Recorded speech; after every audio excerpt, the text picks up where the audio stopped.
ભરૂચના શેરપુરા વિસ્તારમાં રહેતા પતિ દ્વારા નજીવી બાબતમાં પત્ની યાસ્મીનબેન દિવાન ઉપર ઢોર માર મારવામાં આવ્યો હોવાનો ગંભીર આક્ષેપ સામે આવ્યો છે।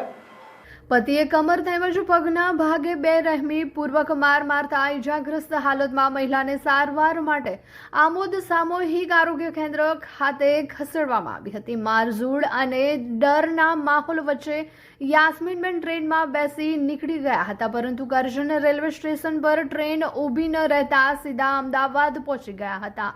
અજાણ્યા શહેરમાં આખી રાત ભય અને પીડા વચ્ચે પસાર કરવી પડી હતી। વહેલી સવારે લોકો પાસે ભીખ માંગી હિંમત એકઠી કરી અને જેમ તેમ કરીને પોતાના વતન આમોદ પહોંચ્યા હતા। આ સમગ્ર ઘટના સાંભળીને લોકોમાં ભારે રોષ ફાટી નીકળ્યો છે। એક મહિલાને એટલી હદે ત્રાસ આપવામાં આવે છે કે તેને જીવ બચાવવા ઘર છોડીને ભાગવું પડે છે, રસ્તા ઉપર ભટકવું પડે છે, ભીખ માંગવી પડે છે। તો આ માત્ર ઘરેલું વિવાદ નથી, પરંતુ મહિલા સુરક્ષા સામેનો ગંભીર પ્રશ્ન છે। આ બાબતે આમોદ પોલીસ સ્ટેશનમાં જાણ કરવામાં આવતા ભરૂચ પોલીસ સ્ટેશનમાં નોંધાયેલી ફરિયાદના આધારે આગળની કાર્યવાહી માટે ત્યાં જવા જણાવાયું હતું। યાસ્મીનબેનના પિતા બશીરભાઈ દિવાન હવે ન્યાય માટે દોડધામ કરી રહ્યા છે। હવે સવાલ એ છે કે એક દીકરીને કેટલી પીડા સહન કરવી પડે છે કે પછી તંત્ર જાગશે?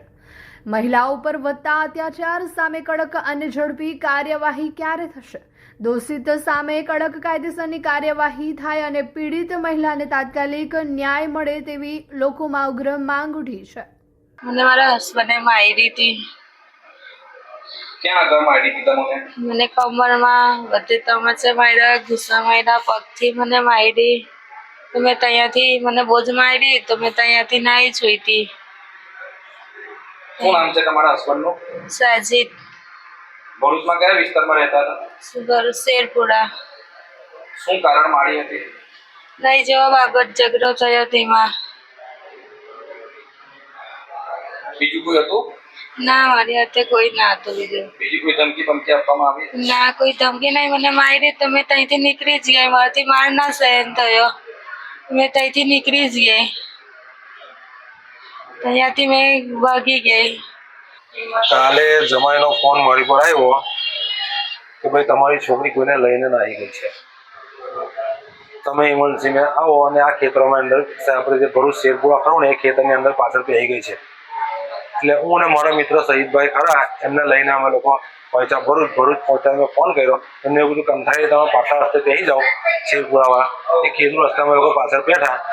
હું ને મારા મિત્ર શહીદભાઈ ત્યાં પહોંચ્યા ત્યારે એ ભાઈ ત્યાં ગઈ જતો હજારની અંદર બાઇક લઈને મને કીધું કે આ ખેતરની અંદર છોકરા બાટાની અંદર પહેરી ગયેલી છે। મેં ને મારા મિત્ર શહીદભાઈ આખું ખેતર ગોળી નાખ્યું, મતલબ કોઈ વસ્તુ બાકી નથી રાખી। અને છોકરી 2 કલાક લગભગ અમે કોઈ મહેનત કરી પણ ના મળી। ત્યાર પછી મેં એ જમાઈને એવું કીધું કે તમે FIR કરાવી આવો ભરૂચ 532 જઈને મોટી મેલ પર જઈને હું કે પોલીસ સ્ટેશન ત્યાં આગળ જઈને એમને ત્યાં કેસ કરવા મોકલી દીધા। હવે એમને કેસની અંદર હું લખાયું છે હું નહીં એ અલ્લાહ ખબર। ત્યાર પછી અમે લોકોએ એ ભાઈને જમાઈને મેં ત્યાં આગળ કેસ કરવા મોકલી દીધા, લખાવા મોકલી દીધા ને હું મારી છોકરીને હોડવા નીકળી પડ્યો। ભરૂચ આખી સિટીમાં હોય નહીં, મારા જે હગાવાળા છે ત્યાં જાય મને કોઈ લાગતું ત્યાં મને તપાસ કરી, મારી છોકરી મને કોઈ જગ્યાએ મળી ના।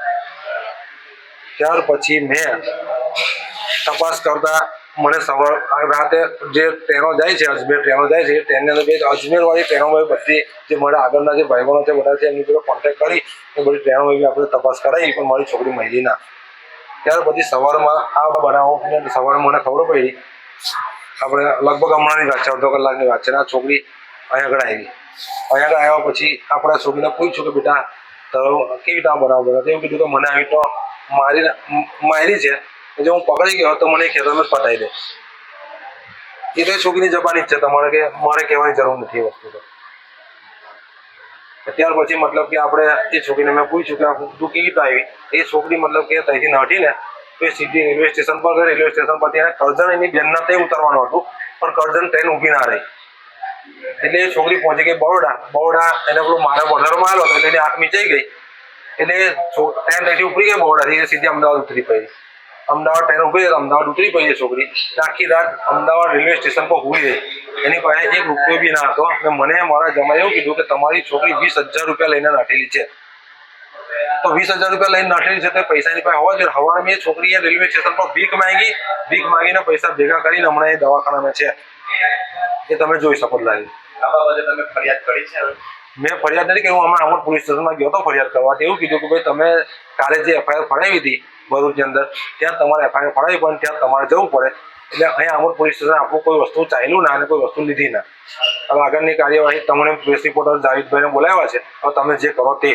क्या महंगाई ने आपका भी बजट हिला दिया है या फिर आप भी अभी तक सही जगह पर आए ही नहीं हो? एक बार आ जाइए बजट बास्केट.